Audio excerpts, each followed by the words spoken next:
New overnight, Denver police are reporting 3 separate crashes, all involving a person walking and all causing serious injuries. The first near 16th Avenue in North Irving. Then 2 hours later, another crash happened near 10th and Lincoln. A third crash happened at Colfax and Sherman. Denver police didn't release any more information about those injured.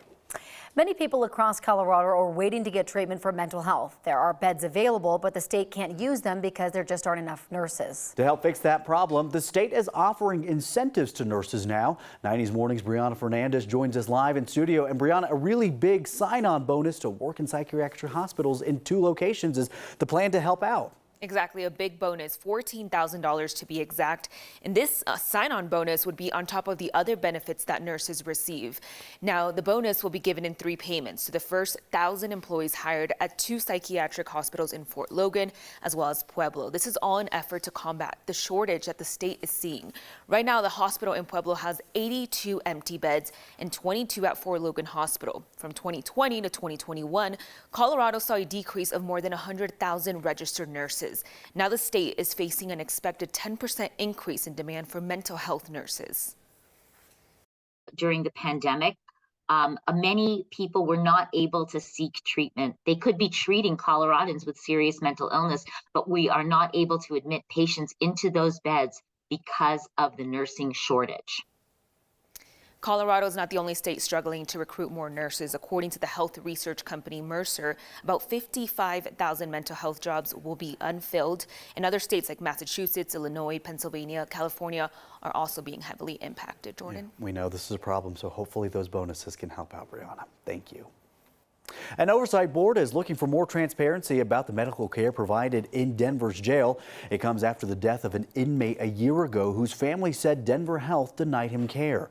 The Citizen Oversight Board makes policy recommendations to law enforcement in the city. Julia Richmond is the chair of that board. She says the group has access to records from the sheriff's department, but not the complaints inmates filed to Denver Health. It's 1,000 complaints a year, and you know, there's probably work that can be done on a systems level to improve conditions or make changes, but we just don't know what those would be. She is concerned that Denver Health isn't transparent enough to the board about any cases involving possible misconduct. Well, the sheriff department plans to hire a medical liaison, someone who will work with the sheriff to oversee that contract with Denver Health. As we wait to hear a final decision on the potential merger between the parent companies of King Soopers and Safeway, dozens of organizations are taking their fight against it to the internet. A coalition of 100 organizations, including consumer, food justice, and antitrust experts, is launching a website called NoGroceryMerger.com. They claim the merger would create a monopoly, food deserts, layoffs, and higher food prices. They say the site has facts and research to back up their arguments. The Federal Trade Commission is still reviewing the merger. Expired or unwanted prescriptions are now landing in the wrong hands, and health experts say some even lead to overdoses. They also pollute our waterways when flushed, and to help, Safeway just installed new kiosks in its stores. You can bring in your old or unwanted medicines, drop them into one of the kiosks at the pharmacy, and they will be safely disposed. A judge is now hearing a lawsuit that aims to ban an abortion medication. A federal judge in Texas appointed by President Trump is reviewing the FDA approval of mifepristone. The pill is used to terminate pregnancies, accounting for more than half of abortions in the U.S. It's been available for more than 2 decades, but is being challenged by an anti-abortion coalition. They argue the drug is unsafe and the FDA's approval process was flawed. The FDA says since its approval, more than 5 million women have taken the drug, and they claim it's just as safe as Tylenol or ibuprofen. Abortion advocates say the plaintiffs went, quote, judge shopping to find someone they believe will rule in their favor. But this is a lot of power in the hands of one person, and especially when you think about the judge shopping that's happening here. He's the only judge in this division. They specifically incorporated their alliance in the Amarillo division in order to get Judge Kaczmarek because of his anti-abortion views. Congress could potentially step in depending on what the judge rules. They can seek a nationwide injunction, which would have to go to a 3-judge panel instead of just 1. Now, the judge didn't rule from the bench on Wednesday, saying he'll issue an opinion, quote, as soon as possible. The state's rolling out a new paid family leave program this year, and local governments are overwhelmingly opting out. That deadline to decide is the end of this month. This year, employers and employees are supposed to start paying into a family leave program, even though employees won't be eligible for that time time off until next year.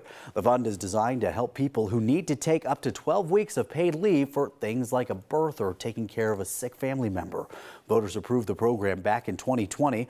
Local governments are allowed to opt out of paying into the fund for their employees, meaning employees who want to participate would have to pay their own premiums.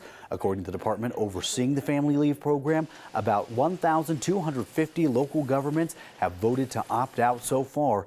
That is about 81% of all the local government bodies here in Colorado. That doesn't end the program's long-term funding, though, as long as private employers get on board. Private businesses have a harder time opting out of the program. They have to prove that their private family leave plans provide equal or greater benefits. The state didn't have an estimate on how many private employer plans to take that route. And you're saying, hey, it was 71 yesterday. What's with the snow going on? Yeah, look at these temperatures. Only 30s and 40s along the Front Range. We'll see cloudy skies this afternoon as the snow ends. And then tomorrow, only incrementally warmer, 30s and 40s, but we will see the sunshine.